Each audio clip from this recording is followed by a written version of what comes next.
Welcome, friends, it's the Movie Film Podcast. The Movie Film Podcast, enjoy the show. Zachy and Brian are talking about movies. Movie Film Podcast on the radio.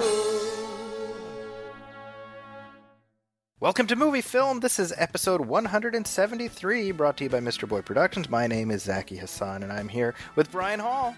Hey, how's it going, Zachy? Brian, it feels like I just talked to you 2 days ago. I know, right? Well, I mean, it's just how it is when you're chums, Yeah. right? Although we did literally talk 2 days ago, so there is that. Oh, well, I guess there's that too. That was Godzilla. That was the Godzilla 1998 commentary. Admittedly, I understand you wanting to just block that entire experience from your mind. But Yeah. I'm happy with how that commentary track turned out. We've gotten some good feedback from that, which I'll share in just a second. Yeah. Oh, I can't wait to hear it. Have you caught anything else since the last time we did a regular one of these shows? Not really. No. There's a lot of things I'm meaning to start. Yeah. So we'll see. I guess they can put this on record and see what I actually get to. But I know. This is like your New Year's resolution. Yes. Well, I wrapped up most of my shows, like Barry, which, by the way, season 2 of Barry, I thought season 1 was fine. Then I went through it more out of obligation, but season 2 got very good. I really enjoyed that. But anyway, so that wrapped up. Game of Thrones wrapped up. So now they've brought back Deadwood in movie form, apparently to wrap up the series, which left on a cliffhanger when it was canceled. And so I was like, Deadwood, that seems like something I would enjoy, like a Western. You've never seen the show. I've never seen it. So I intend to start that. And then Chernobyl. I'm hearing such great things about Chernobyl. So I'm feeling like, and apparently it's only 6 episodes. So I'm thinking I'm going to start that. Which only that, to me, I'm like, I think 6 episodes is enough to learn about the worst nuclear catastrophe in human history. Very, very good point. I mean that's also an exciting thing about television these days is that they don't have to stretch it out to 24 episodes, and it doesn't have to be, they can make it whatever it wants to be. And if it wants to be 6 episodes, then there it is. So. Yeah, that's what. The show I've been wanting to watch now that it just ended is Veep. Oh yeah. I've heard so many good things. Yeah, exactly. It's weird because we're living through like real life Veep. So there is that sense of like, oh, do I want to? Yeah. In my off time, do I also want to experience just our politics being insane, Right. It's a good point. I don't know. I just don't know. Yeah. I saw a thing. I meant to mention this a couple weeks ago or last week when last we talked. Live in front of a studio audience. Did you see this? No. Did you hear about it? Wait. Oh, wait. No. I'm sorry. Is this the All in the Family thing? Yeah, and the Jeffersons. Oh, yes. I did watch this. Yes. Yeah, and this was something I'd meant to talk about, like I said last week, and it just completely slipped my mind. I wanted to mention. So this was an experiment that was spearheaded by Jimmy Kimmel, and it essentially involved taking 2 episodes of sort of seminal 70s sitcoms. That's a lot of alliteration. So one episode of All in the Family, one episode of The Jeffersons, and performing them live on television as if they were stage plays. Yes. And he managed to rope in just a rogues gallery of really well-known stars who would not normally do television, but they did it just for the sheer what the hell of it all. Right? And he actually got Norman Lear involved, who is in his 90s, and he's still kicking and still active, Mm-hmm. It was just a neat experiment, and it's weird because I was watching that, and I watched some of like the Jeffersons one with my kids, and I was remembering like being a little kid and watching the Jeffersons. Oh, that's funny. Yeah. Right? And I'm sure that if not you, certainly people of our vintage, I'm sure that's an experience a lot of us can speak to. Yeah, I mean, those were the reruns, right? After school or maybe later in the evening. Yeah. I don't know those shows super well, but I'm familiar enough with all the characters that it was interesting to see Woody Harrelson playing Archie Bunker, right? Yeah. Or especially one of the standouts, Marissa Tomei as Edith Bunker. That was I did not. understand how that was going to work. And I was like, oh wow, that was great. Yeah. Jamie Foxx as George Jefferson. Yes, which was really fun. Wanda Sykes, that was it was yeah, like you said. I mean, there were so many people involved with this thing. It was a cool experiment. It was a cool experiment, exactly. I would say in terms of execution, I'd give it like a B. Mm-hmm. I think Woody Harrelson as Archie Bunker sounds better in concept than in execution. Yeah, and the thing was they weren't doing their own interpretations; they were doing imitations. Yes, and I think for some of them it worked fine, and for his, I think his might have suffered a little bit for it. I almost would have rather him done kind of his own thing. It's well, and you know, for people listening who maybe have no idea what we're talking about, what these shows were, like All in the Family and the Jeffersons were, at that time, they were like, you know, half the country was watching these shows. I mean, they were massive, massive, massive hits. And they were very funny, but they were also very raw in terms of how they dealt with issues of civil rights and things like that. And you have Archie Bunker, who, you know, The Simpsons made fun of it, like back in 99, I think, where it's like, for Fox mid-season, it's All in the Family, 2000. And it's like, the Archie Bunker's like, hey, look, they got me here with a woman American, a Semite American, an African American, and I love it. I love everybody, you know. Right. And the whole thing is like Archie Bunker is this dyed-in-the-wool, to put it kindly, a bigot, mm-hmm.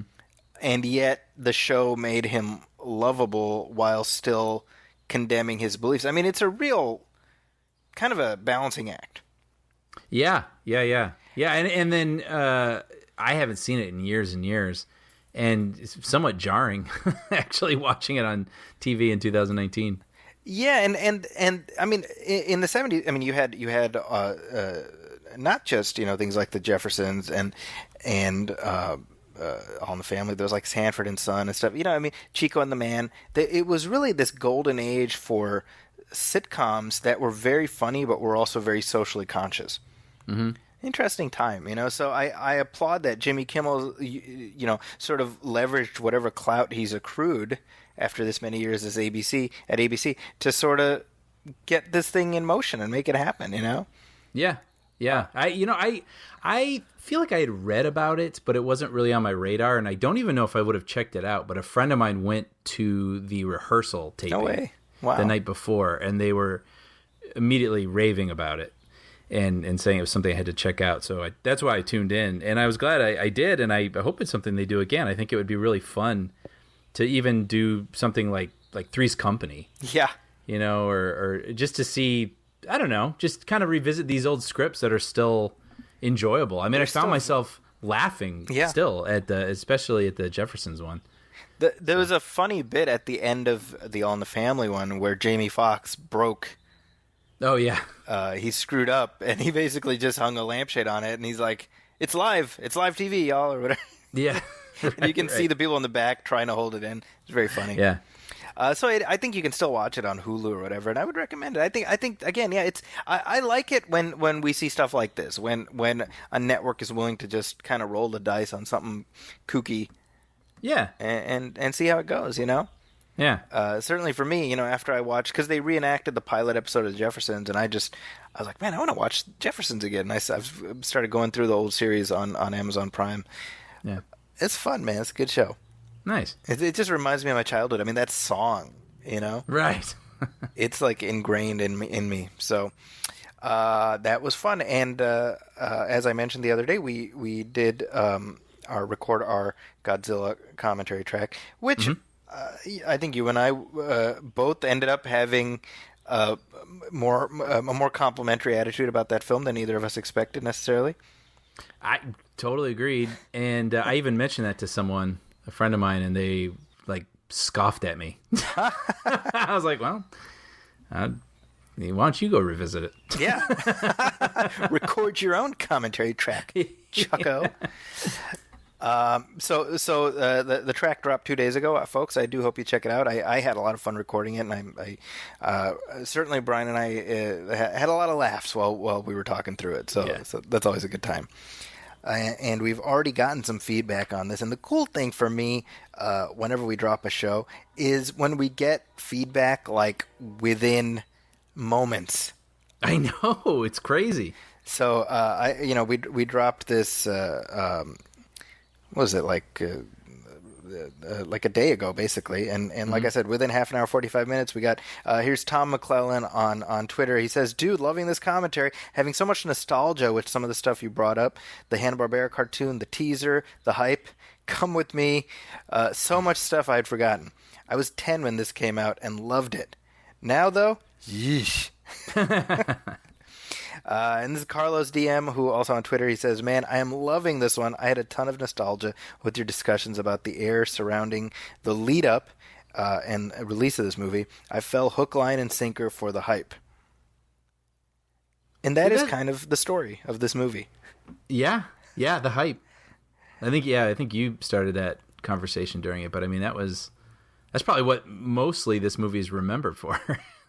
It's remembered more for the slowly deflating balloon as people realized, and again, it was just a dry run for the Phantom Menace the following year. Right. Oh my goodness, remember that hype? That I mean, it was the exact same thing. And then for me personally, it was a dry run for then again Planet of the Apes in 2001. Oh, right. Yeah. And then again, Superman Returns in 2006. And then again, Indiana Jones 4 in 2000. So really, I don't know. It's my own damn fault, really. Right. I'm like Charlie Brown in the football. I just need to stop hoping. Right. You know? Now, that being said, I am hopeful for these two films that I just saw trailers for. And if I'm being honest, they were not even on my radar before I saw these trailers. Now, that being said, it's hard not for me to be hopeful, Brian, about two movies that just dropped trailers this week, and I wanted to get your thoughts on them. Okay, let's do it. So, first up is Ford versus Ferrari. Mm-hmm. Which, I don't know, I just hope it involves Harrison Ford fighting a car. Now that I would watch. You are good. Like at some sort of dinner with his wife. Yeah. This Ferrari is just, there's like the ominous, it's like the car with or no, what's that Spielberg Duel, yes. Just Ferrari falling around. Harrison Ford as Dennis Weaver in the Dennis Weaver role. I would watch that. Anyway, yeah, this is not that. This again, I gotta say, this is not even remotely on my in my periphery of awareness, and then I see the trailer and I'm like, I want to watch this movie right now. I had the exact same experience. I must have read about it like a year ago or something. Completely forgot about it, and then exactly that. It feels like an end of the year sort of awardsy movie. Yes. And I was like, well, I guess I'm getting ready for those sorts of movies because I'd rather watch that now than what I watched last night. Spoiler alert, Brian. Okay, so let's play some of the audio and then we'll talk about it real quick. Carroll Shelby, maybe. Lee Iacocca, Ford Motor. Suppose Henry Ford II wanted to build the greatest race car the world's ever seen to win the 24 Hours of Le Mans. What's it take? Well, it takes something money can't buy. Money can buy speed. What in about speed? You need a pure racer behind the wheel of your car. That's Ken Miles. I don't trust him an inch. We heard he's difficult. No, Ken's a puppy dog.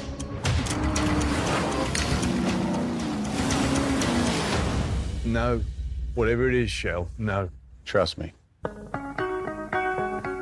You're gonna build a car to beat Ferrari with a Ford. Correct.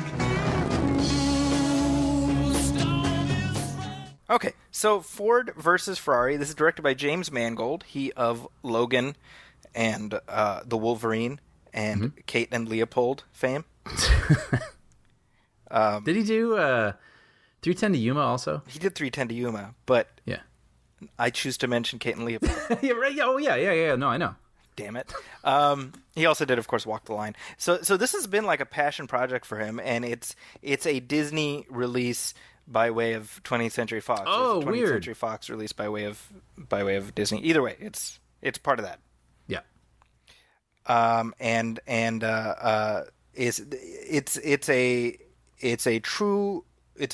a what do you call it? Biopic? Thank you. Yes. We have a movie podcast, folks. So it's just, I mean, it's right there in the title. Ford v Ferrari. I think the original subtitle was Dawn of Justice, but they were like, no, That's what they should. it's too on the nose. But we got Christian Bale, we got Matt Damon, John Bernthal, and it looks. You know what it reminds me of? Honestly, it looks like Rush. I had the exact same feelings, getting the same sort of vibes, which Yes. you and I both really enjoyed. That was an awesome film. Which, folks, it's been long enough now that it's been like forgotten completely. Yes. Ron Howard directed about it's another racing rivalry, and it's Chris Hemsworth and what's his name, the guy from Civil War, Oh, crud. I can only think the person's name. Niki Lauda is the Niki real- Lauda, who just recently passed. just passed away. Oh my God, was Daniel Bruhl? Daniel Bruhl, right. Yes, folks, if you haven't seen it, like it's so good. Just it's like you got this great movie waiting for you that nobody watched. You know. Oh yeah, like it's a great character film. Like you're going to enjoy it as a story, and it also is pretty thrilling. So it's a gift. Go find it. Yeah, go seek it out. So this looks like something in that vein, and yeah, again, we talk about this a lot, you and I, but like we're reaching that age. We're past that age now. It's like these are the ones that we get excited for, you know. Yeah, that's what I was sort of inarticulately trying to get at earlier. Like, these movies are in shorter supply. Yes. And so when you see something like this and it actually looks good, I'm like, oh, I'm so ready for this. Because I don't know this story. And it just looks like, yeah, people competing and, sort of these... I don't know. It looks thrilling just by nature of being about fast cars, but it looks like explosive personalities, true story. It just has all the ingredients of something that I'm very much in the mood for these days.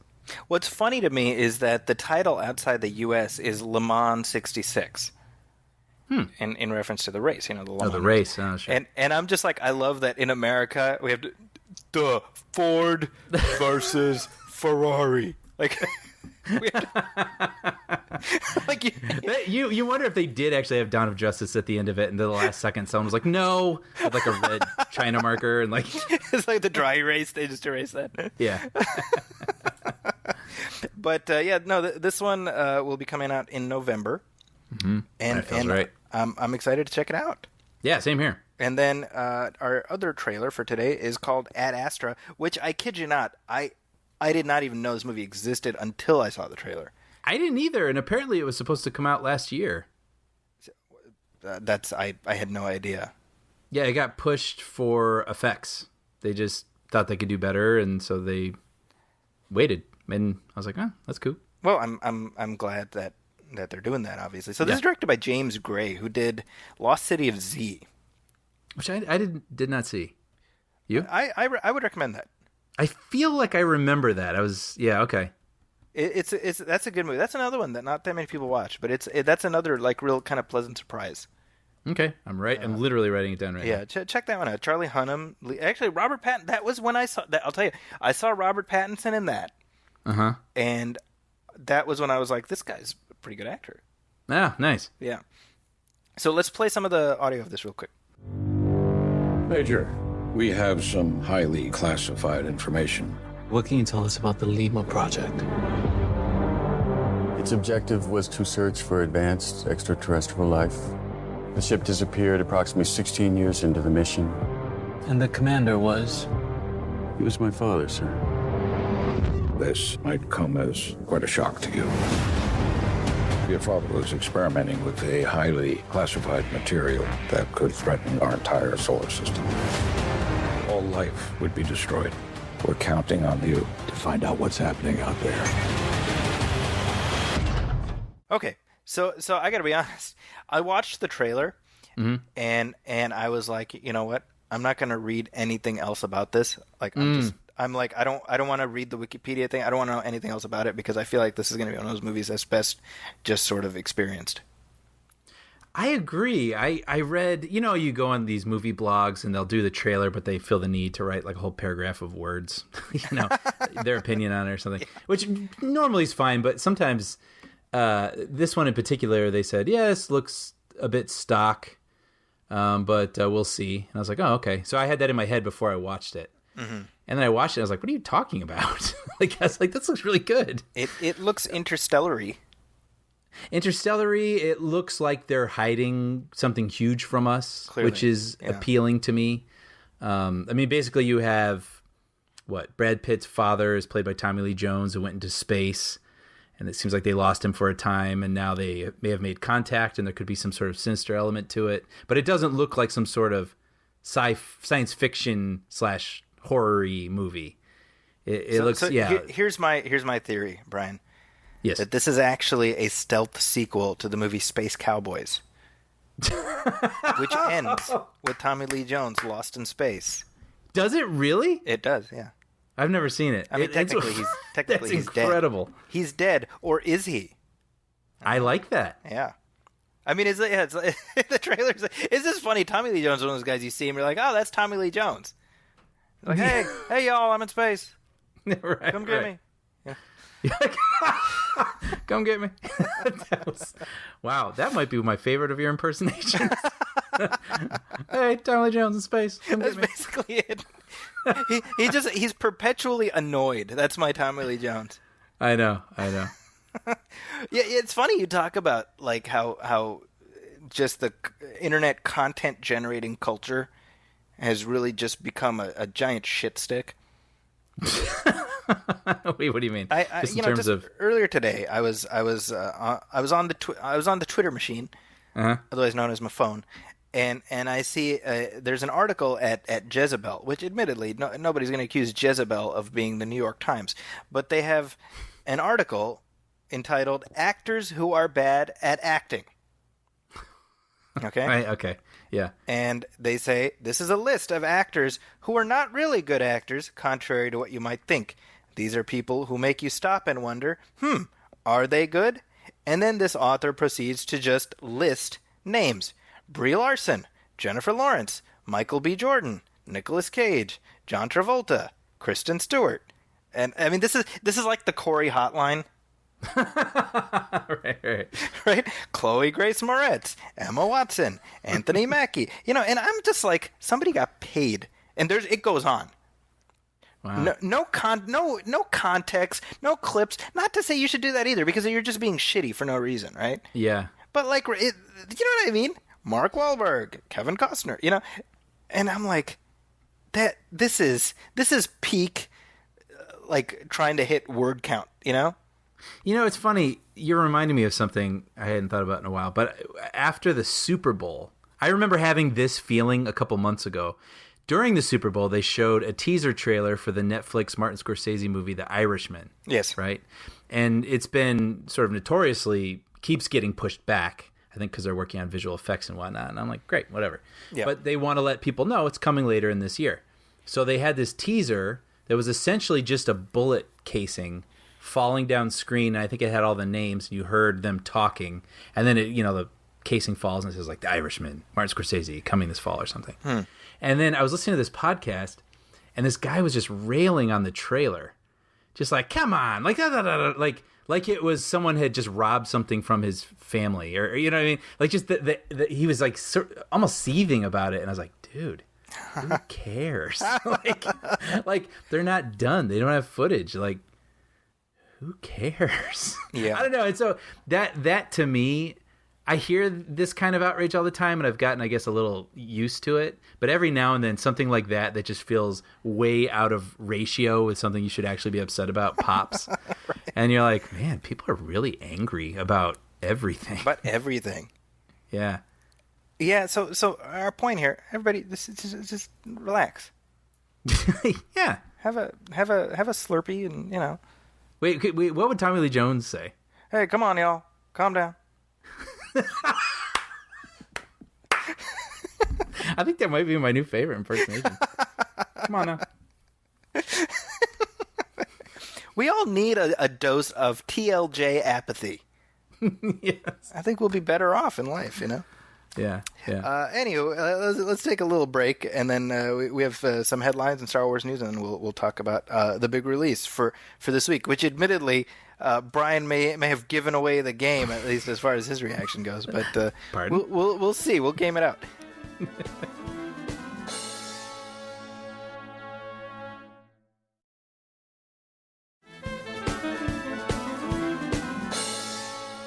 And we're back, and just not that many headlines this week, Brian. It's kind of a lull.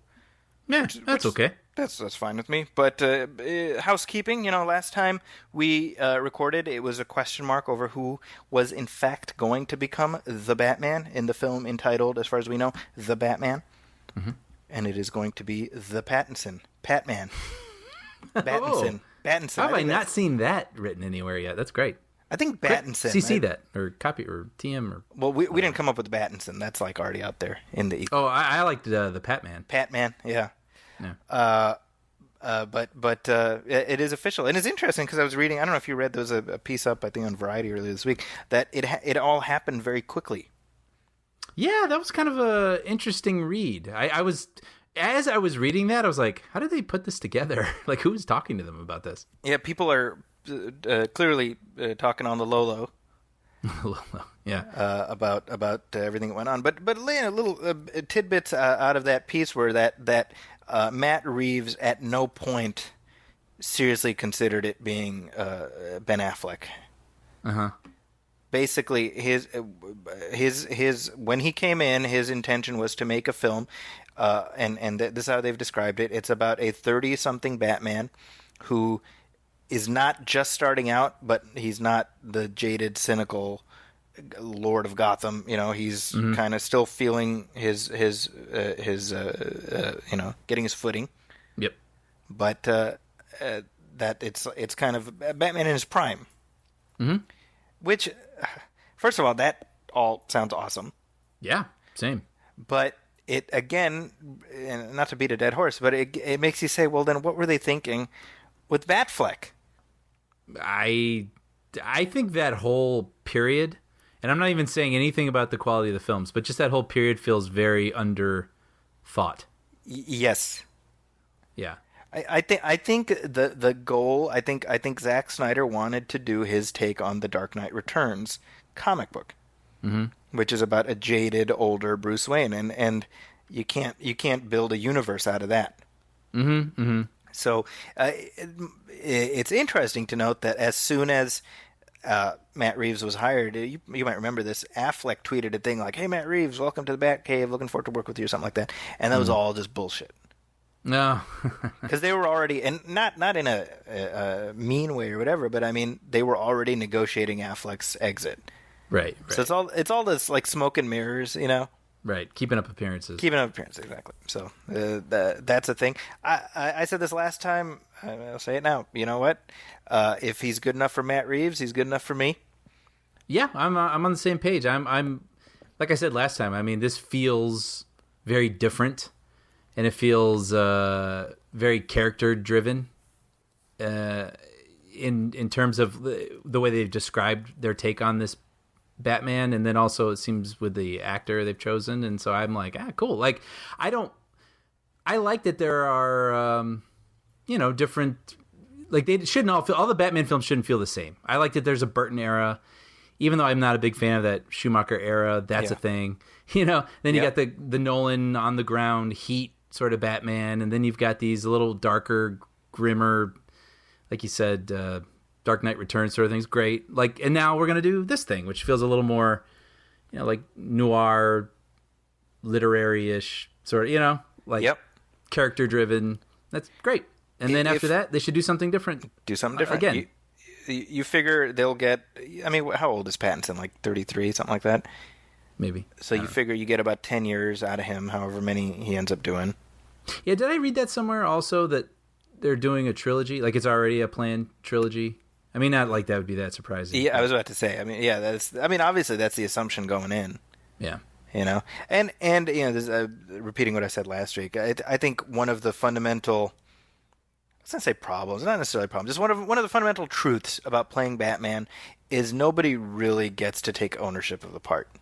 Mm-hmm. That's just, I mean, if you're Robert Pattinson, you know going in that you've got, to some extent, the box that you get to play in is already built.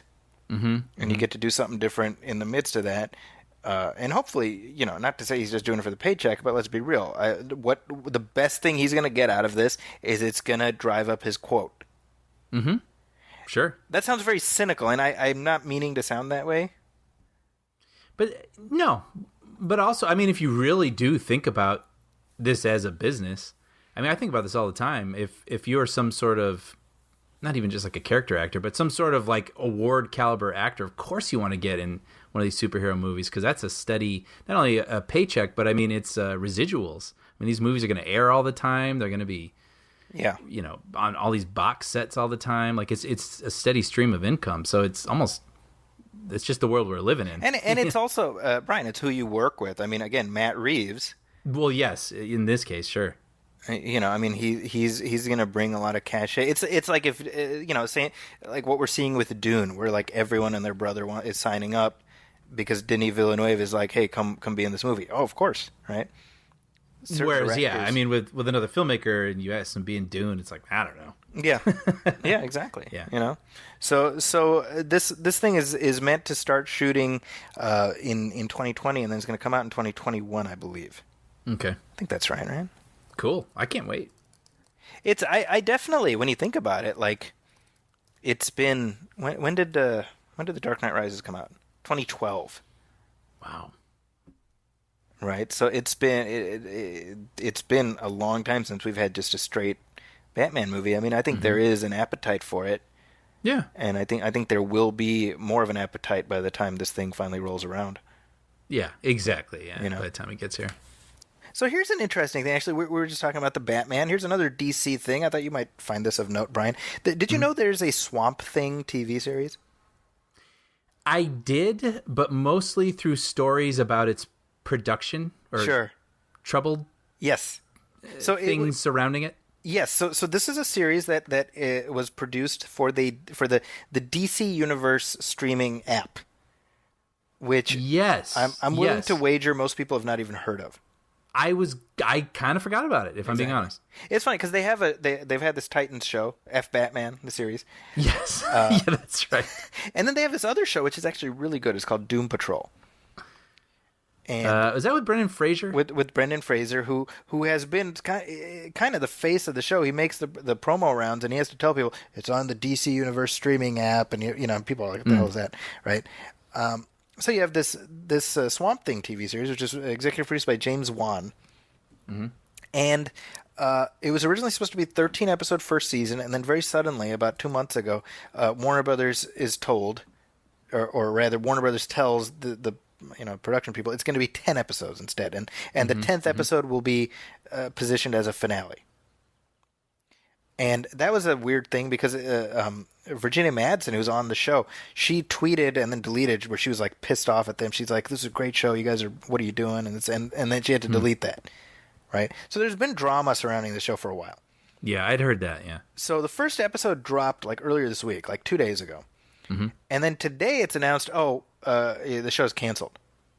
Yeah. So there's still 9 episodes to go, and it's already, they've been told this is the end of the road. Now, I admittedly, I have not seen the first episode. I do subscribe to that service, but from what I have seen of it, it definitely looks of an impressive caliber, production-wise. Interesting. Now, here's the interesting thing about this, because people are like, why? You know, there's all the questions like, why would you cancel it? Why would you cancel it this way? Are there production problems? Are there budgetary problems? Is DC Universe going away? Everything. We don't know.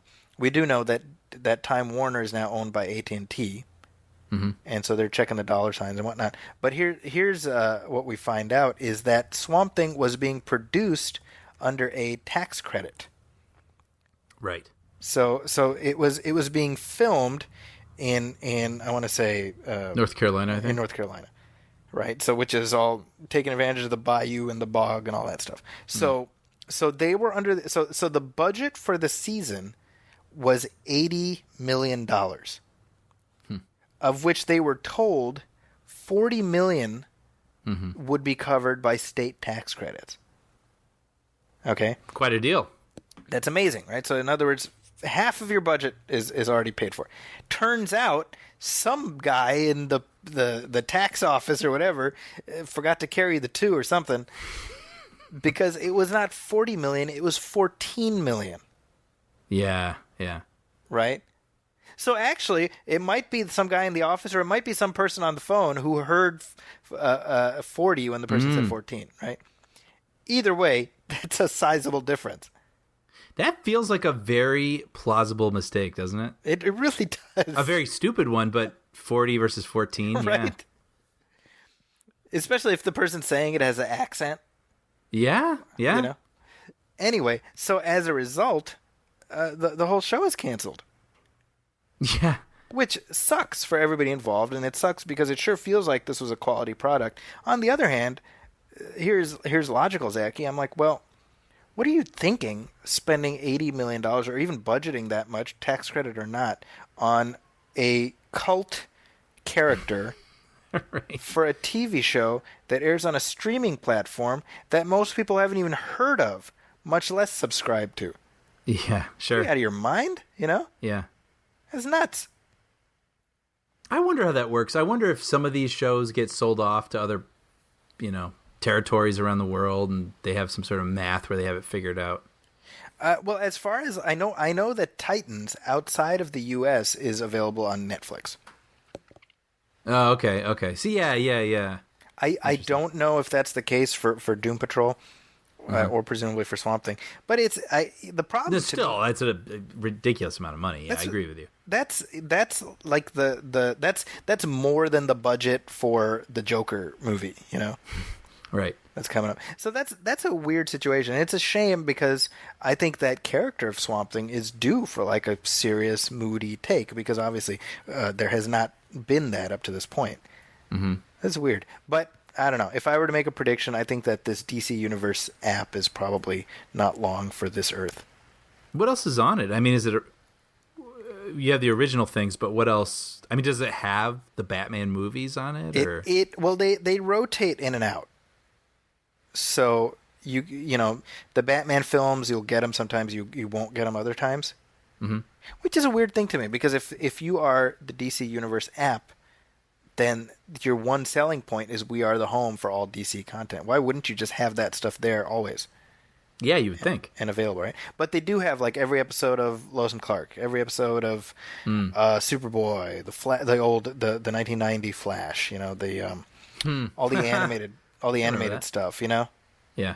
I mean, there's a lot of DC content, but if you ask me, the smart play, and I'm sure they're considering this. I'm not smart enough to be the only person who thought of this, but you create a Warner Brothers app, and you have a DC channel, a silo, and you have that be for everything, Yeah. That's that and if I were to guess, that would be something that's going to happen.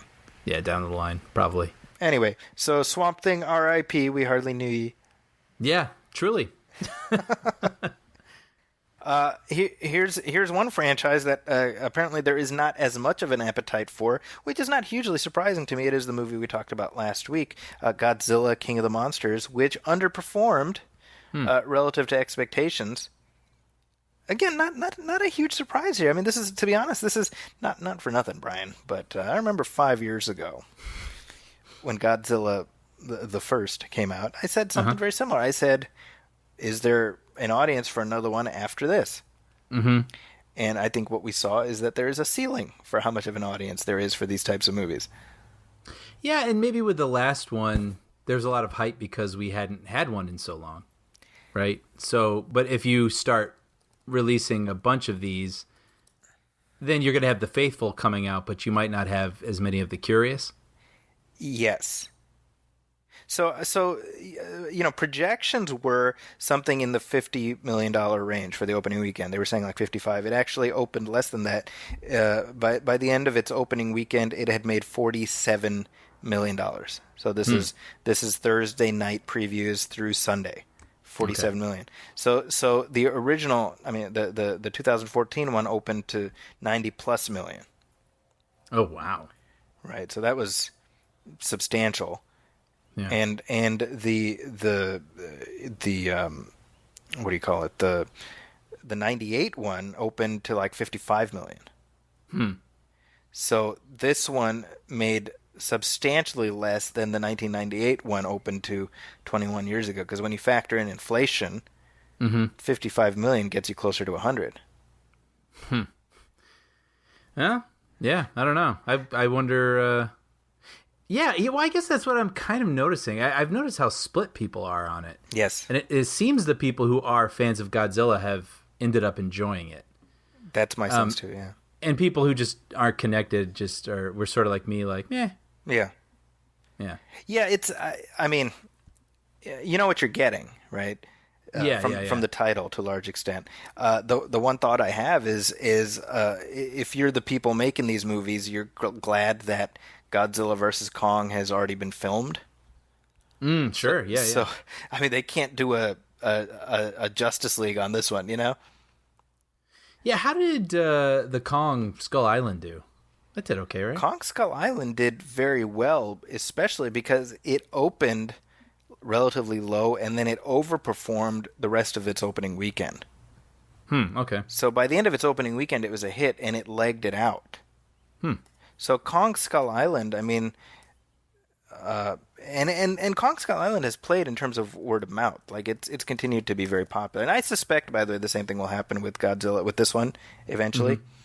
But, you know, let's see, Kong made $168 million total domestically.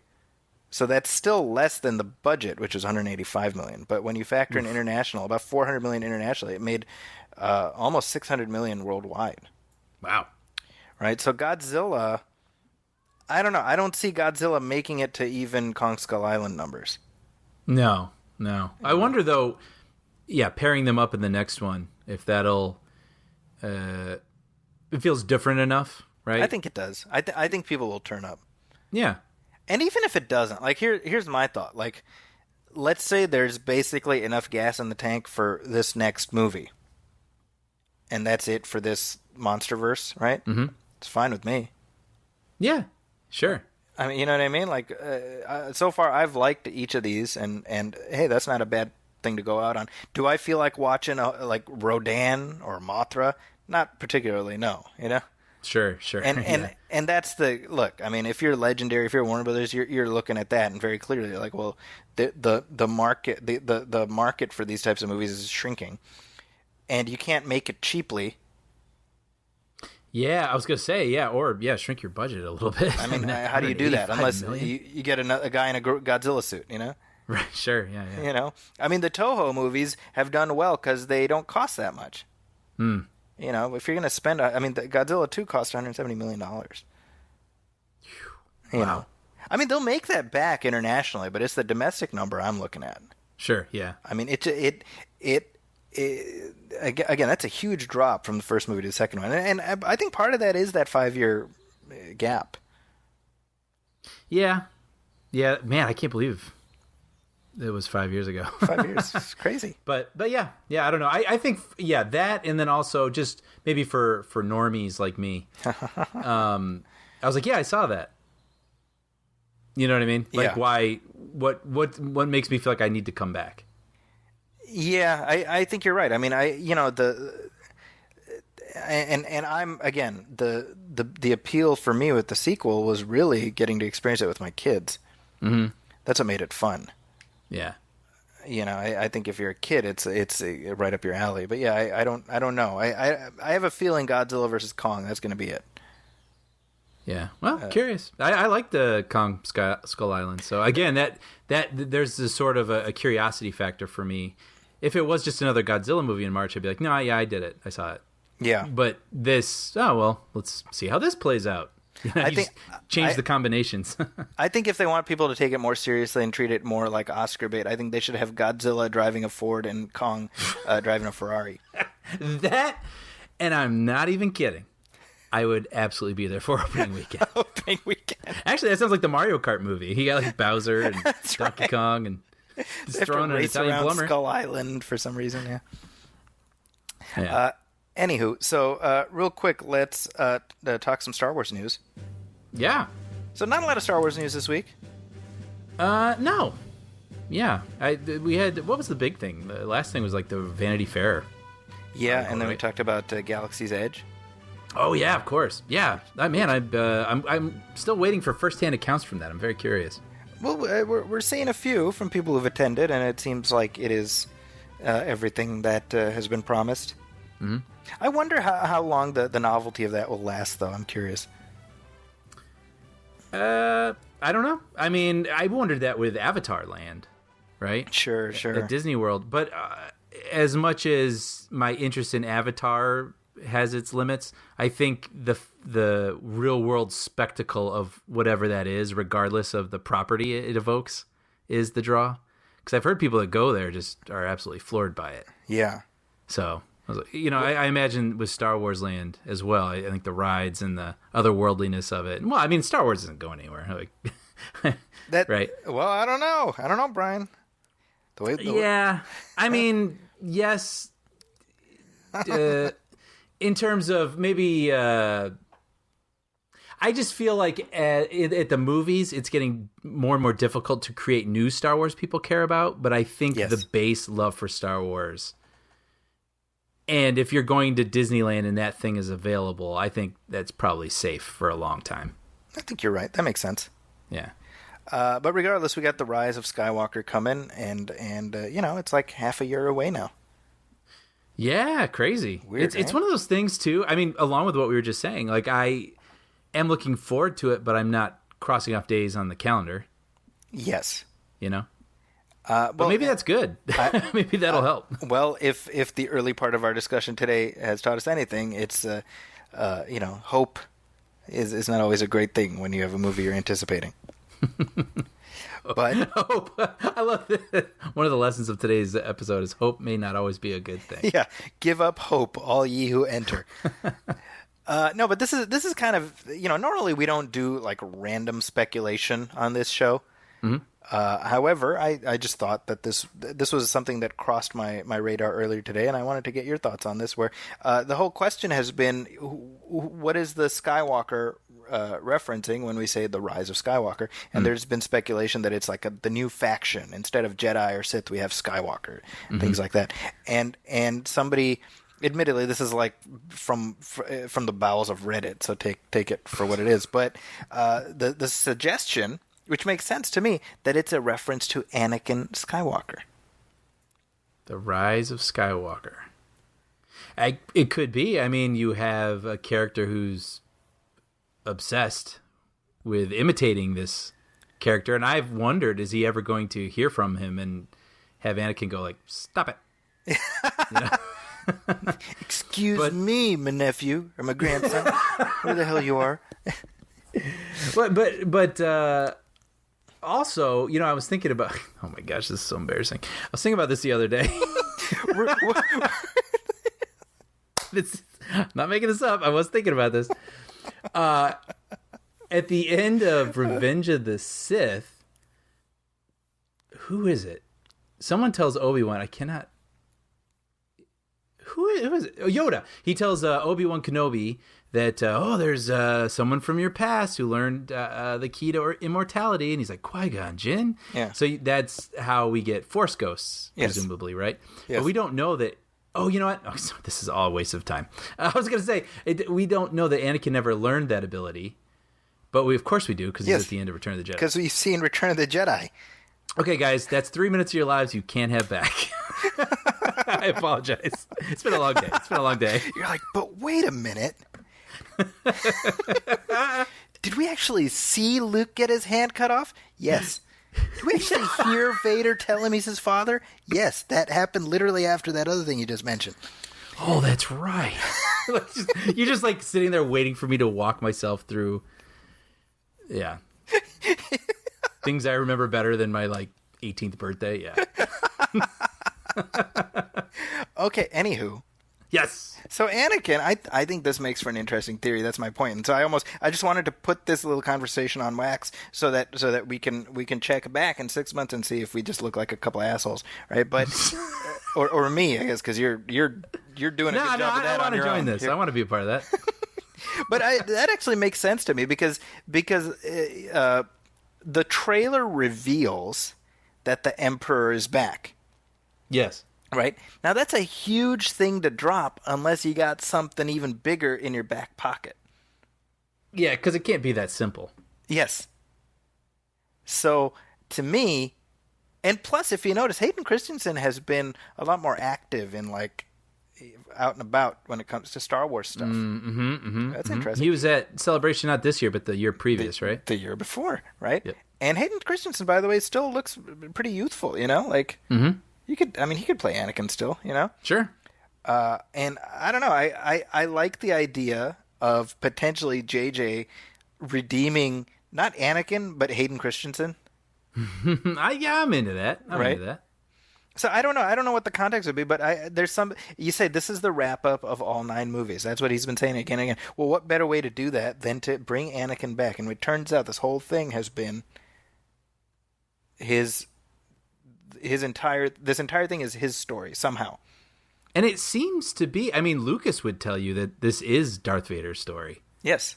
So I think that makes a lot of sense. Well, there we go. So we'll find out in a few months. You know. But I'm willing to stake my credibility. I'm willing to stake Brian's credibility. Not mine yet. I'll put Brian out there. He's already, you've already kind of, you've dinged your credibility today. So. Oh yeah. No, I'm in the penalty box for. Hang your head in shame. What if at the end of the movie? So this thing's. Oh no, it's always. I'm doing it now again. I was gonna say.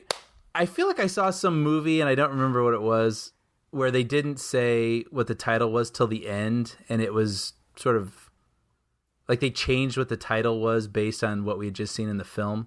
So I was like, what if at the end it goes, the title rises and it says The Rise of Anakin Skywalker, and like that's what it was really called. We didn't want to tell you till now. But of course they would have the opening crawl.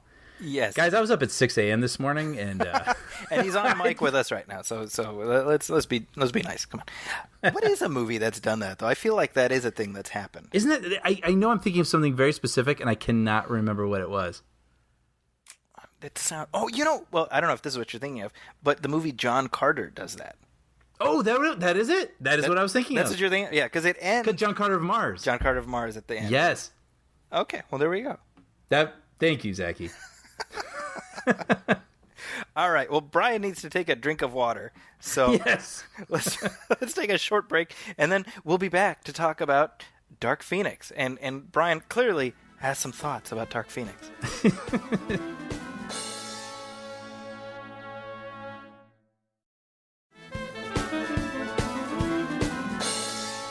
Okay, and we're back, and also back one last time is the 20th Century Fox X-Men franchise.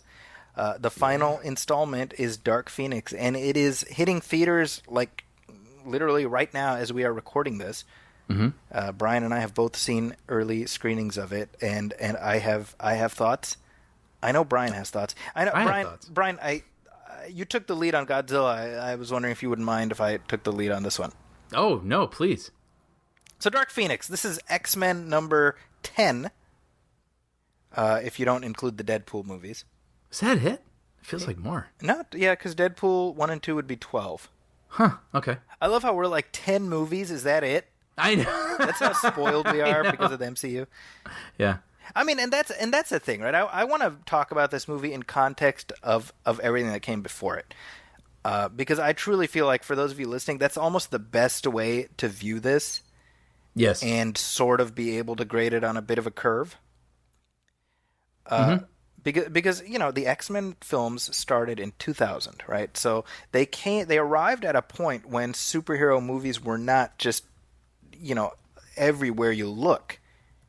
It was a new thing. It was a fresh thing. It was a different thing. It had to distance itself from its roots. And the fact that those films have stuck around as long as they have is a testament, number one, to what was, I think, a really solid foundation those early films built, but also a testament to the licensing agreement that 20th Century Fox had, where they had to keep making them. There's also that. But also, I mean, it's been 19 years, so an entire generation has grown up with this universe. And I think that's worth recognizing as a piece of context. This film is a weird thing, because where I'm at is I don't think it's particularly good. However, I don't think it's as bad as everyone else is saying, so I'm kind of like in this weird middle place where I'm like, sort of like how you react to Godzilla. There's stuff in it that I really liked. And to me, that stuff, which I'll get into more, but that stuff is enough for me to be like, if you have liked these movies, I would say at least check it out, because there's stuff that stuff will make it worth your time, in my opinion. But it's hard to figure out what the hell they were trying to do here. Yeah. You know. Wait, can I just interject real quick? Yes, please. Yeah, sorry. I'm actually on the exact same page as you. Oh wow. Okay. So I was like, I just kind of want to co-sign. Yeah, I didn't hate it, and I don't even think it's as bad as everyone is saying. Yeah. But yeah, it's oddly flat. Yes. I actually wrote down I was trying to write down some notes last night. I put, did I mind watching it? No. Are you missing anything if you don't see it? No. That's kind of what I think. There's some things to enjoy here, particularly for me. I thought the third act was pretty good. I mean, considering it looked, though, here was my problem with the third act, and we'll talk about it more on the other side of the spoiler wall, but and maybe this is my own damn fault, because I know that they sort of went back to formula and just built out the third act from the ground up. Sure. It looks like that. It feels like that. Yeah, in which, by the way, I hope I didn't derail a thought you had. I just wanted to say that I agreed with your sort of middle-of-the-road take. But that is so weird, because I wonder if I was feeling that without realizing it. Yeah. Because I did have that in my head. But I still will say, I mean, it's not some sort of action sequence you're going to, hold a bar to. I mean, I like that it was very minimalist. Yeah, well, maybe that's why I liked it. But... Yeah. I thought it was kind of cool. I actually, I was like, wow, this is like some better Terminator action than I've seen in Terminator movies. Like the bad guys are basically like T-1000s. Yes. Right? Like they kill their human subject and become them, and they get shot, and they make little bullet holes, and they heal up, and yeah. They're and then like the end is Groot a bunch of T-1000s basically coming against mutants with these powers, and I was like, that's kind of fun. It's what's funny is just a random thought, but like the X-Men films for a long time now have done this thing where they have like random cannon fodder mutants with really stupid powers. And like, are you talking about? Oh, I know who you're going to bring up. Are you thinking of Dreadlock guy? Yes. Okay. I was looking at that, and I was like, man, that guy kind of got the shit end of the stick when it came to mutant powers, I know. It's like, what do you do? Oh, I shoot laser beams from my eyes. How about you? Oh, my hair, when it gets long, if it gets long, I can like whip it around and hit people with it. That sucks. Right? Cool, but can you heal? Can you regenerate? No. No. So like your enemy is scissors? Yeah, right.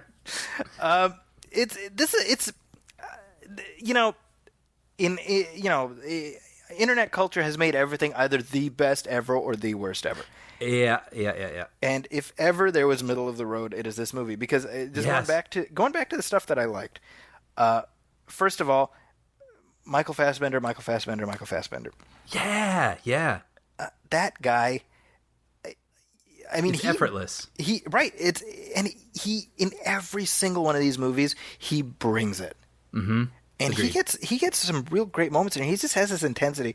And then corollary to that, to me, I love McAvoy in this. I think I've loved him in this role, and I like that the construct of Charles Xavier in these films is very different from the Patrick Stewart one, who is very sort of saintly.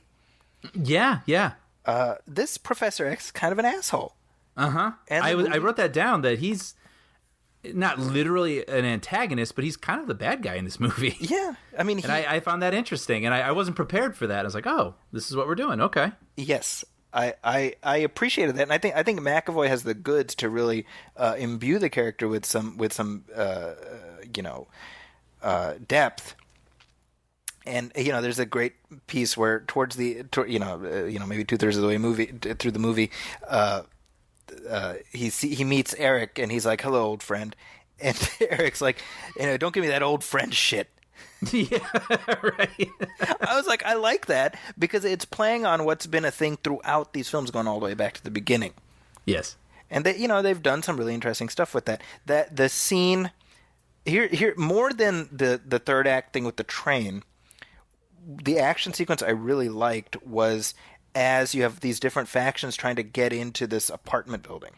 I enjoyed that too. That was good. Yeah, and you know, so you've got like the X-Men. You got, first of all, Cyclops, who was played by Ty Sheridan, back from X-Men Apocalypse. He gets more to do in this movie than Marsden got in every single appearance he ever made. True. Yeah, that's true. Right? And they do some interesting stuff with him.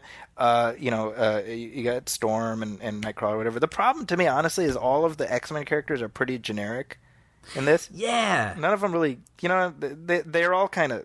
None of them really pop. And it's funny because, again, going back to that train sequence, I realize that's the third act thing we're talking about, but I won't tell you who lives. I did appreciate all of them using their special powers, right? Like Storm using her lightning, and yes. I thought they utilized them well. But as characters, I thought this was the biggest problem of the entire movie, actually, was none of the characters felt like characters. They all felt like functions. Yes. And so I never bought a camaraderie between any of them. And maybe that I should be taking it from past films or whatever, but I didn't even like Cyclops and Jean. I didn't buy their romance. I didn't buy any of their friendships. The movie felt very perfunctory as it went along telling the story. It had 2 hours to tell. That's probably my biggest criticism, the feeling that I walked away with. However, I did enjoy moments within it. I just wish I had felt more of a beating heart. Yeah, well, I think so. This sequence of films, starting with X-Men First Class, have done this weird thing where they jump ahead 10 years every film. Right, so we go from 63 in the first one to 92 now. So the character development that you're referring to happened in between movies. Right. By the way, Ty Sheridan does not look 10 years older in the. You know what I mean? No. Right. Professor X and Magneto should be in their 60s. Right. Right. So that's like, okay, just like squint your eyes real hard and just pretend. Which is whatever. But it's a weird. But my point is that's a weird narrative choice that they've made, and it boxes them in. Right. Yeah. The other thing, obviously, is Jean Grey, who I really liked Sophie Turner the last time in X-Men Apocalypse. She really did nothing for me this time. Yeah, and I don't know whose fault that is. Yeah. I don't know if it's the script. I don't know if it's the director. I don't know it's her. I really don't. Well, I think a large part of the problem is that the Dark Phoenix story, number one, we've done this already. Yeah. Right? We've done it already, and it's weird to me that it's like, is this the only thing this character is available to you for? Sure. Is this exact thing, you know? Well, see, I would have loved a whole movie then where I love that Jean and Cyclops love each other. Yes. So then in this movie, I actually care about the two of them. I care because I know I'm supposed to care, but yes. I only care enough. And I would love to really feel what they're feeling, and I don't think the movie got me there. Yes. So with that in mind, why don't we cross the spoiler wall so that we can get into it a little more? Oh, but before we get to spoilers, can I bring up my favorite co-star, the character? Sure. The gun to Jennifer Lawrence's head. Have you ever seen an actress look less like she wanted to be somewhere? But you know what, though? She still did a good job, I think. Yes. Okay, wait, okay, yes. Now I'm realizing I'm sort of criticizing her. I totally believe she did not want to be here. Yes, I was... Yeah. I know. I personally was surprised that to whatever extent she was involved, she seemed to be present, you know, like she wasn't actively. I thought especially before... Oh, yeah, okay, spoilers. Yeah. Well, you know what? Here's a non-spoiler thing that this is my question, and I want to get your thoughts on this. It's weird to me. So the movie starts, and it's like the X-Men are like superheroes. Everybody knows them and is fans, and that's actually a cool reset of the status quo. Mm-hmm. It gives us an interesting. Yeah, that was cool. They got a bat phone now to the president. Exactly right.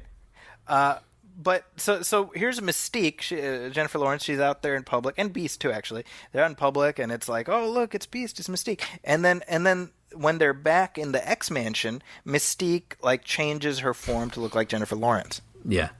And I'm like, that's weird though. Yeah, I agree. I thought it was very weird. And that's like the only scene where she does it. Well, no, whenever she's in the mansion. Oh, is it? See, that's the only time I remember it because I found it so distracting.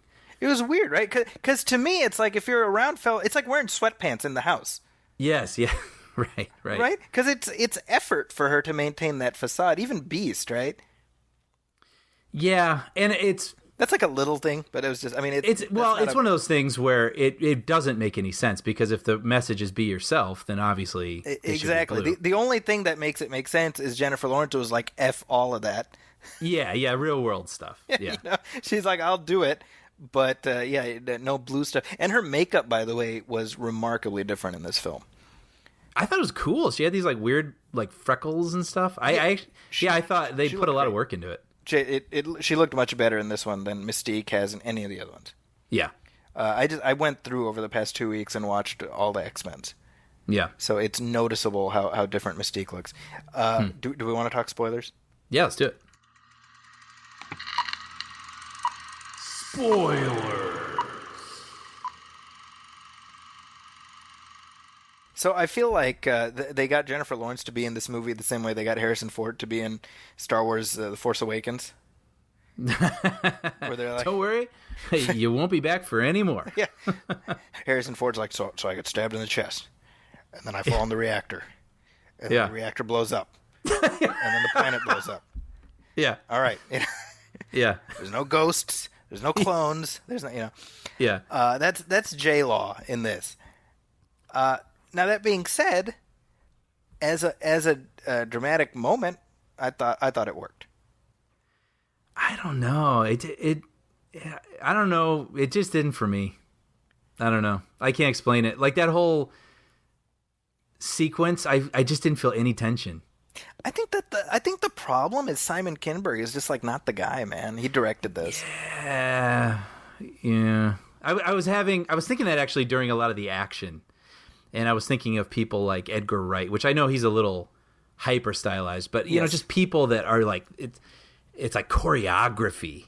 You know, like there's two types of action filmmakers. There are people who capture action as it's happening, and that can be interesting. You know, you get like your Jason Bourne sort of things, but there are other people that are like putting a camera in a place and choreographing something. Yes. And I feel like this movie should have been one of those movies, and this is one that just kind of captured what was happening, and I think it suffered a little bit for it. I mean, there's a going through the motions vibe about the whole thing. Yeah. And I think, I don't know, it's weird, right? Because when they began filming this, the Fox merger was not a thing as far as I know. Mm-hmm. Because they started shooting this in like 2017. Right. Yeah, it was supposed to come out last year. Right. So what was their goal? Right now, if you look at the TV spots and stuff, it's like the entire X-Men saga comes down to this or whatever. You know, and that's the bullshit. They're trying to do like an Endgame thing, and that's not what it was intended as. You know what I mean? Yeah, and it's not what it is. That's like positioning an episode from the middle of a season as the series finale. Yes. Sorry, you just reminded me of a thought I had last night. I felt like I was watching a TV show that I had begun to lose interest in, but it was the last episode that showed up. That's exactly kind of the feeling I had while I was watching it. That's funny. You just reminded me of that. I think that's exactly it. I mean that's the incentive to watch it, is to be like, well, this is our last time hanging out with these people, so let's just yeah. And it's weird because I'm sounding more dismissive than I mean to. I'm very sort of bifurcated in my responses because the stuff that, again, I mentioned, like, I think it's worth watching to see Michael Fassbender play this character one more time, to see McAvoy close out his Professor X thing. I actually think the last scene between McAvoy and Fassbender was kind of poignant, you know? Yeah. Yeah. Especially because, again, going all the way back to that first movie in 2000, that's how the first movie ends, is Professor X and Magneto playing chess. Mm-hmm.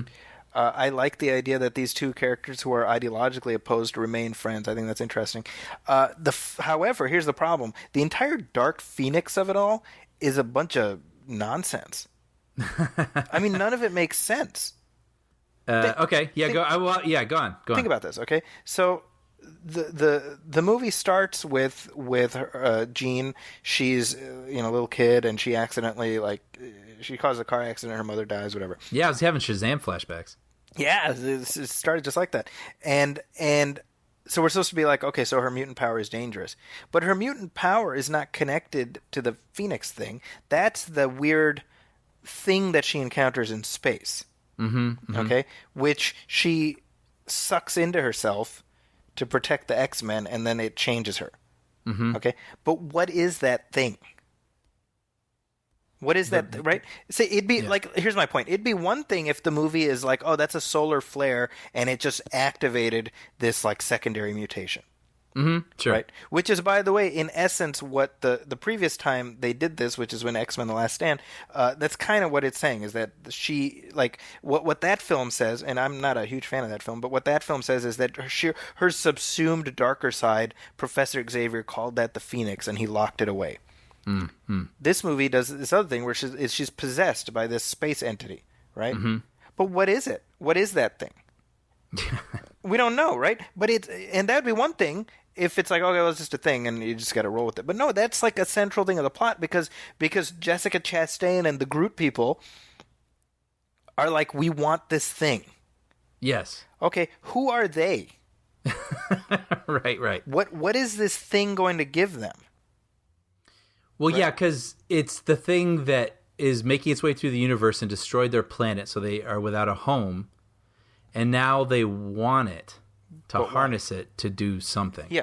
Are they good or are they bad, right? Because Captain Marvel did a fun inversion of that, like, oh, we're not the bad guys, we just want a home, mm-hmm. right? They did that with the Skrull. Well, they're clearly evil. Right. But who are they, right? Yeah. It's weird, and here's a comic history corner, right? So the people that this alien race that Jessica Chastain, she takes the form. She's like a tree person, and she takes the form of Jessica Chastain. Yeah, I was gonna say they look like a bunch of Groots. Yeah. A bunch of the Groot people. Yeah. So they are called the Dabari. Okay. And the Dabari. Here's a little piece of trivia for you. So in the comic books, the Phoenix Saga spanned like a year.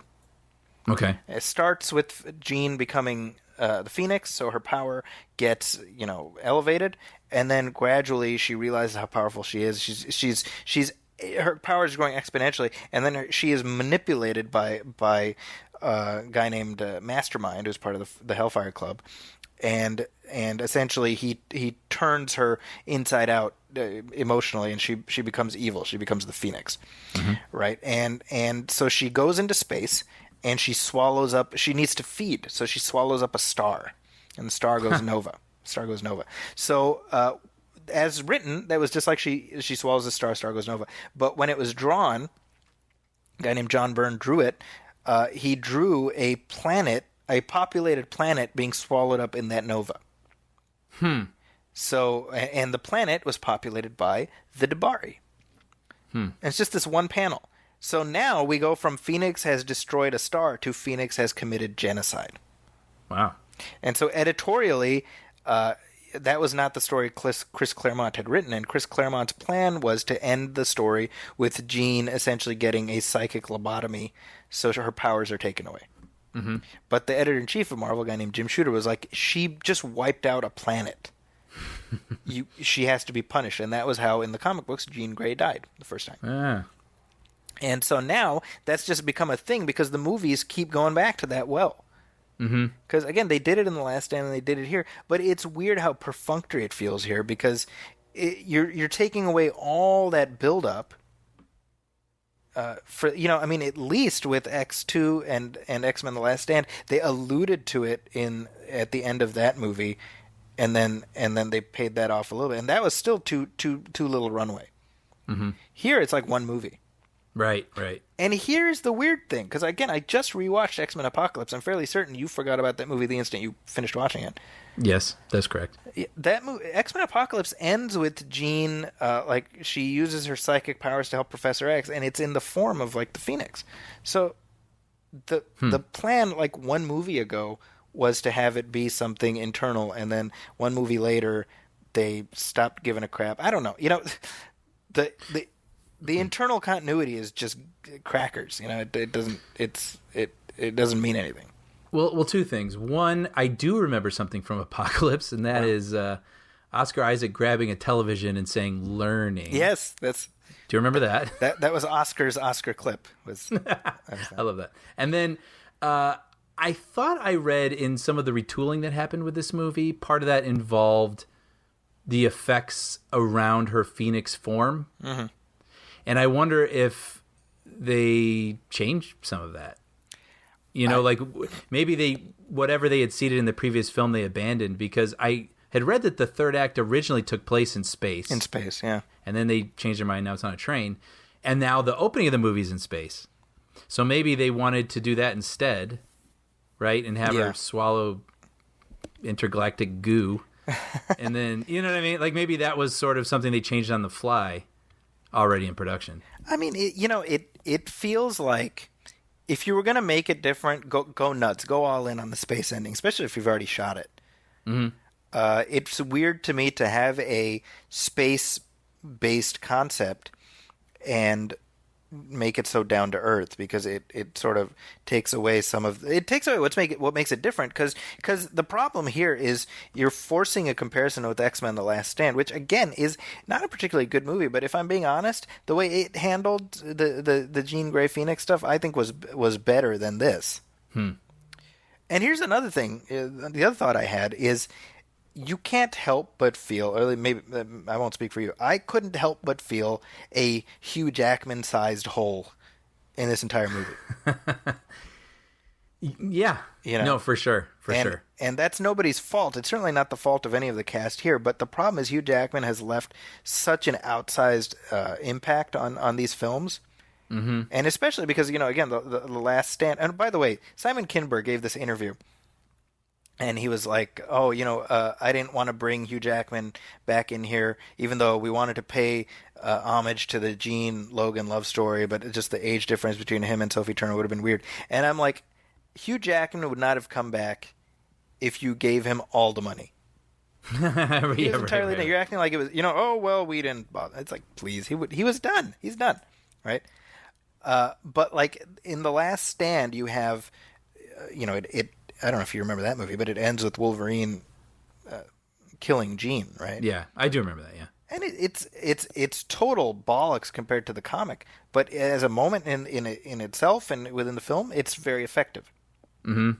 This doesn't have anything comparable to that, and I wish they would have given Scott something, I totally agree, and now you're making me think of those older ones, and I mean I can remember James Marsden and Hugh Jackman and.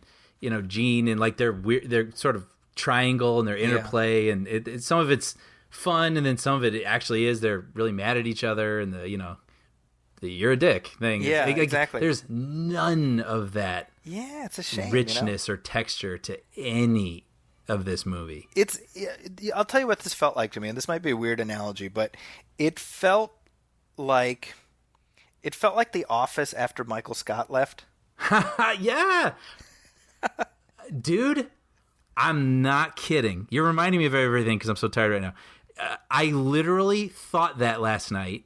I thought of The Office, comparing it to a later season of The Office, and I was like, well, I can't mention it on the show because I don't remember which seasons weren't as good. Yeah. This is starting to scare me. That's so funny. That's amazing. But obviously I agree with you. Yeah. It's because The Office, you're like, well, look, Rainn Wilson is awesome. John Krasinski's awesome. Everyone's awesome. Mm-hmm. But Michael, Mm-hmm. And to me, that's the X-Men minus Hugh Jackman. Not even Wolverine. It's Hugh Jackman's outsized personality. That's me. I'm like, I love Michael Fassbender. I love James McAvoy. Everyone else is doing the best they can. It's just there's just something missing. Yeah. I think it's time to go. That's it. I think I would be a lot harsher on this movie were it not the end of the road. Yes. The fact that it is lets me say, all right, well, everyone's folding up the chairs. We've deflated the jumpy house. It has that end of the day feeling. Yeah. Yes, like the birthday party is winding down, and half the people are already gone. Yeah. Right. So it's and I haven't looked at Rotten Tomatoes, but just anecdotally from Twitter, I mean, people are taking a mallet to this movie. I think that's a little bit unfair, but to say it's unfair is to not in any way minimize what are many problems in this movie. Yeah, I think we're pretty much on the same page with it. Yeah. I mean, do you want to talk about? Oh wait, okay. Let's something that was very good. The score. I liked it. I agree. Hans Zimmer. I didn't know that. I noticed it a couple times throughout the movie, and then again on the train sequence, I was like, "Who did this? This is really good." Yeah. And then when it said Hans Zimmer, I was like, "Well, oh, okay." Yeah. Yes, I had no idea. I agree. I liked the score. I do wish, and this is not his fault, but I wish the films in general had maintained more of a thematic identity. Yes. What we've tended to see is like John Ottman, for the ones he comes back for, he uses his themes. Everybody else kind of does their own thing. That's nobody's fault. That's just an observation.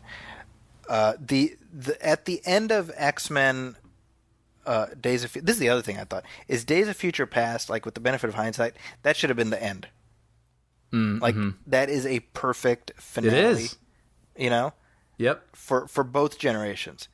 Yeah. Instead, we got these sort of vestigial, superfluous nipples, Apocalypse and Dark Phoenix, Yeah. I hope they put that on the box. It's the superfluous nipple of the X-Men superfluous franchise. nipple of the X-Men franchise. Dark Phoenix. I'm gonna miss McAvoy. I'm gonna miss Fassbender. That's my summation. I have a lot of affinity for this franchise, even as it has been good maybe like 50% of the time. Yeah, same. I mean, if you ask me if I like the X-Men movies, I tell you yes. Yes. Even though there may be less that I like than ones I dislike. So, Right. Yeah. Like so I remember watching the first one, and by the way, I recorded a commentary track for the Nostalgia Theater show with Sean, so that's going to be dropping in a bit. So I'm sure I say some of this there, but I mean, it was a very formative experience in that going to see an X-Men movie was a big deal, especially for me because I grew up reading the comics. But I remember watching X2 and just having my hair blown back. I mean, to me, that film is like the roots of the MCU. You can see the MCU formula right there. Mm-hmm. And when you go the rest of them, I've said this on Twitter. I can find something to like in every single one of them, even the bad ones. Mm-hmm. And the fact that they've lasted this long, I mean, 19 years is no small thing to be cranking product out with regularity. Oh, for sure. I'm very curious how this is going to do. I mean, we're talking about it before it even comes out. But I have a feeling it's not going to perform at the level. I see it doing like X-Men Apocalypse numbers. So on the low end, but sure, I don't think there are any expectations, Mm-hmm. I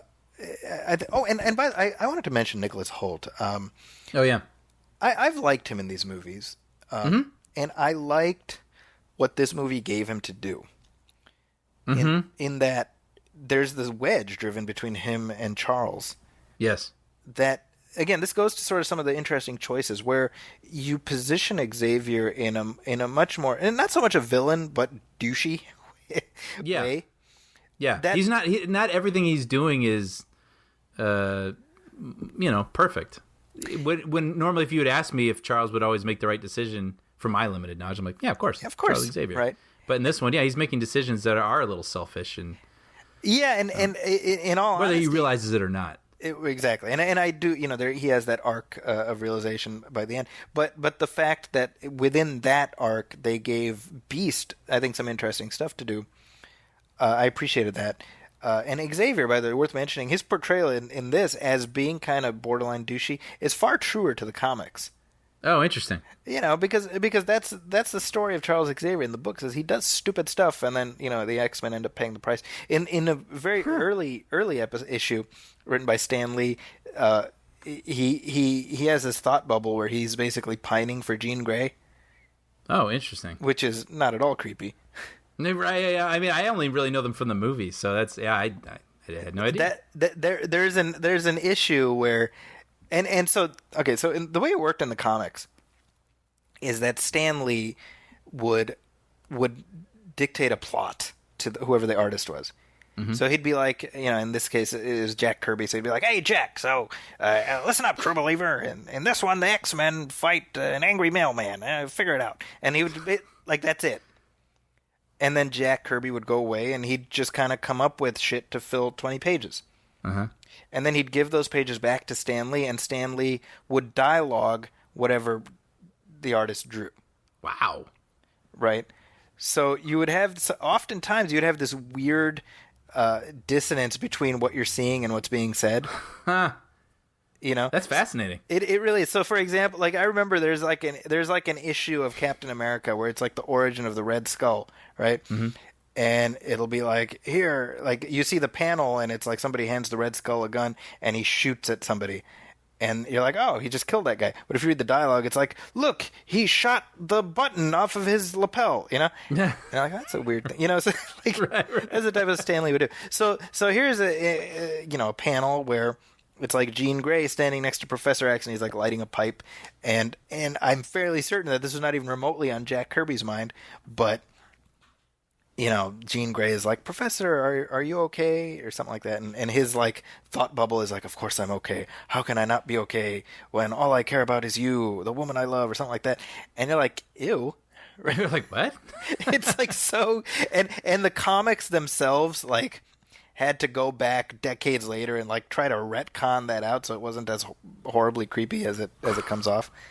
That's pretty interesting. Anyway, my point is this: Professor X has always been kind of douchey. That's my point. I'm not saying he's trying to screw Jean Grey in this, but like, yeah. But no, that's interesting for me to know. Someone who hasn't read the comics.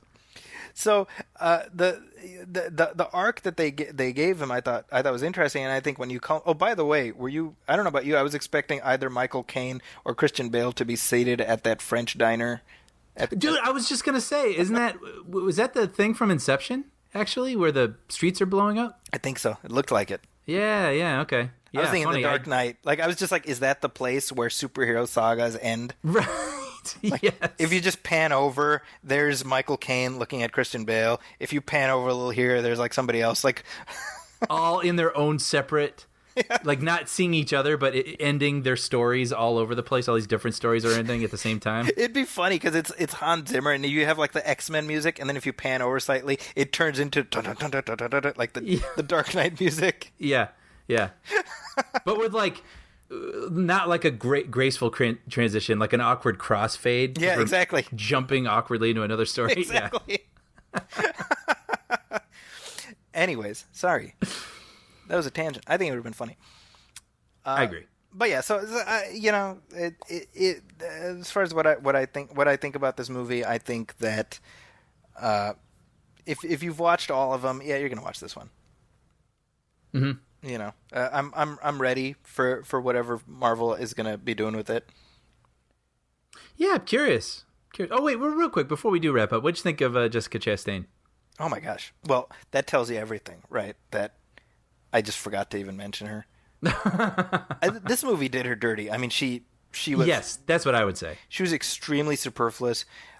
If you get an actress like Jessica Chastain, why on God's green earth would you waste her in a nothing role like this?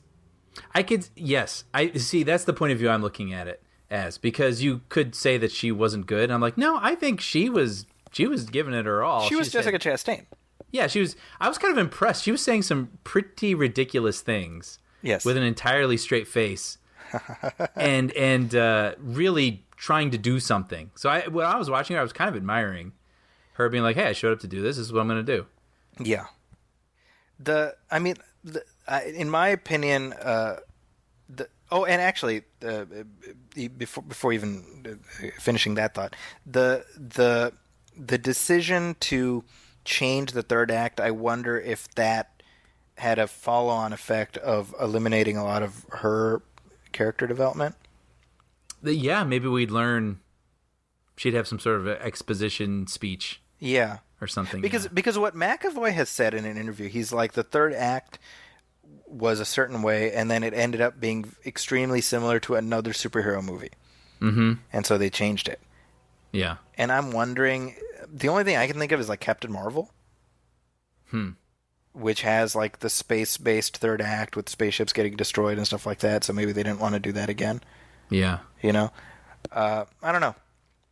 Yeah. The scene when they, that building that Jean and Jessica Chastain, I don't even know the character's name, She-Groot are in. I thought that scene was very effective. first with how she dispatches Magneto, how she pulls his helmet apart, and then the whole I thing. thought they're gonna kill him. I totally thought that. Yeah. Yeah. With the same gun that Jennifer Lawrence had up to her head, right? Yeah. And then the thing with Xavier where she like makes him do that weird puppet walk. I found that unnerving. Yeah, I couldn't tell how I felt about it. Some people were laughing at it. I found it unnerving because just the way it was being done was creepy, and I was thinking like if she lets go of her power, he'll just fall down the stairs and break his neck. And I was like, well, that would be sad. Yeah, mostly what I was thinking about was because they showed it for a split second and then cut away. I was like, oh, I wonder if they shot it and it didn't look good, and so they didn't want to show it to us. Oh. Like I was just thinking too much while it was happening. And then they do show you more, and I was like, oh, well, it's kind of cool because they're making it look like it's not entirely McAvoy having to do this. Like it looks like he's on wires, maybe being pulled forward while reacting with his feet. So anyway, I was thinking the whole time while I was seeing it. But here's the moment. So she's like lifting him up, right? He's in front of her, and you see him like dissolving as he's like pleading with her. Yes. And I'm like, this is clever because this is the exact scene in The Last Stand where Xavier dies. So they're deliberately staging it this way because they want you to think. And I like that the movie instead uses that moment to free her from to realize that she can't do this. Mm-hmm. So I'm like that's interesting to me, and that's something that if you've watched these movies, you'll appreciate the ways it zigs versus, zagging. Yeah. Yeah, I think that kind of sums up my thoughts on this film. I don't have too much more to say about it. Yeah, same. So there we go. X-Men: Dark Phoenix. It's a collective. Meh. Yeah. That about sums it up. It gets the movie film meh. Certified and stamped. Yeah. Well, I think that's a good place to wrap up here. Coming up, I have a feeling, and I don't like to make up my mind ahead of time, but I have a feeling this might be another meh. I'm talking about Men in Black International. Yeah. Did you see that trailer came out today? I didn't, but okay. Do I need to? Nah. Now, I don't like feeling that way. I feel like I'm surprised by the amount of people I meet who don't care about Men in Black. Not that anyone needs to care about it, but like, yeah, I would never really cared about that movie. I'm like, I always thought Men in Black was kind of like this brilliant little gem of a movie. The first one. Yeah, the first one. And the third one was fun. So that universe to me, I'm like, oh, I'm always hopeful that they'll figure out how to make me love that universe again. Yeah. And so I'm finding these trailers particularly disappointing. You know what this feels like to me? It feels like that Triple X, the movie, not the genre, with Ice Cube. Yes. Yeah. Where you're like, well, that's not right. Like, something's not like, I like Ice Cube, but I don't know about, like this. I like Chris Hemsworth. I like Tessa Thompson. I like Liam Neeson. Everything, and I like Men in Black. Mm-hmm. So all the pieces should be here, but I mean, I'll be watching it, of course, but I don't know. Anyway, that'll be the subject of our next conversation. That's my point. So there. So there. So that's coming up, and then of course we have Toy Story 4. That's coming up. Yeah. I think that's got to be like the big thing for June, right? Yeah, I think so, right? Yeah. And then Spider-Man, right after that. Oh yeah, forgot about that. Yes. So summer is kicking along. We got lots to talk about. Also coming up this month, we got our Speed commentary track. Yes. We hope that'll be your speed. Thank you for that. And of course, Batman '89 and the Karate Kid. We got some fun commentaries coming up.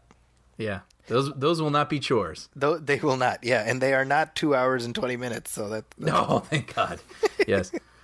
Also, I mentioned this earlier, but on the Nostalgia Theater Show coming up later this week is my commentary track on the original X-Men, the 2000 film. I got to watch that with my pal Sean Coyle. We are both massive comic book fans of the X-Men from a specific era, which is the 80s through the 90s. So I hope you guys will enjoy listening to that. It is just us geeking out for 2 hours. It's mostly me making goo-goo eyes at Hugh Jackman, I realized. Oh, he's so handsome. Look at the way the sun glistens off his muscles there. It's just a lot of me doing You seeing that, Sean? Yeah, what's I'm that? seeing it. I said, are you seeing that, Sean? Yeah, I'm just doing you. So it's a lot of that. It's a lot of I can't wait to hear it.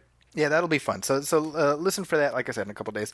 And we got lots more movie film stuff coming up, so keep it tuned here. And folks, if you do not subscribe to the show, please do that. That is a big help to us. And as I ask each and every time, please go to iTunes and leave a review, leave a star rating. Well, on whatever platform you get the show, if you can leave a review for us, that would be hugely helpful. Whether a star rating or a review, and obviously if you have any feedback, you can email us at moviefilmpodcast@gmail.com. You can also hit like on our Facebook page and message us there, Movie Film Podcast. Facebook.com/Movie Film Podcast. It's there. Just do a search for it. Come on. Do I have to walk you to everything? Figure it out. You'll find us. God, I'm like weirdly confrontational for no reason. It's funny, like as I just slowly start to slip out of lucidity, you just get angrier and angrier. I'm like flipping over my computer. There's like a hole in the wall behind me now.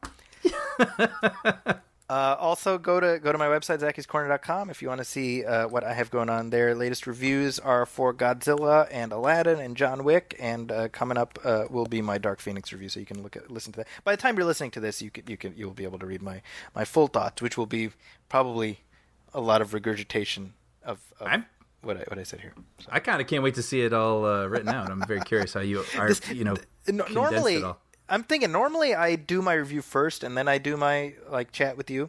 Yeah. So I will restate things I said in my review, but this is like I'm test driving my thoughts here, and then I'll great. I'll formalize it more there. Wait, can I plug your Nostalgia Theater episode with David Stentz? Did you mention that yet? Zach Stentz. Zach Stentz. I'm sorry. I was looking at the word David on my laptop. This is where my brain is at. I'm very sorry, people. I just finished listening to that today, and I very much enjoyed it. It's a lot of really interesting, screenwriting, talking shop kind of stuff, and I found it very interesting and entertaining. He has so many great stories to tell. So yeah, he is the co-writer of X-Men First Class. So of course he kind of got this part of the X-Men franchise started. He's got a lot of great stuff to offer. He's also very candid in how he talks about this stuff. Yeah, I was a little surprised. Yeah, I don't think he says anything negative, but he's just very honest about the process, and I really appreciated that and enjoyed it. There you go. And of course, Puppy Dog Pals is continuing to air.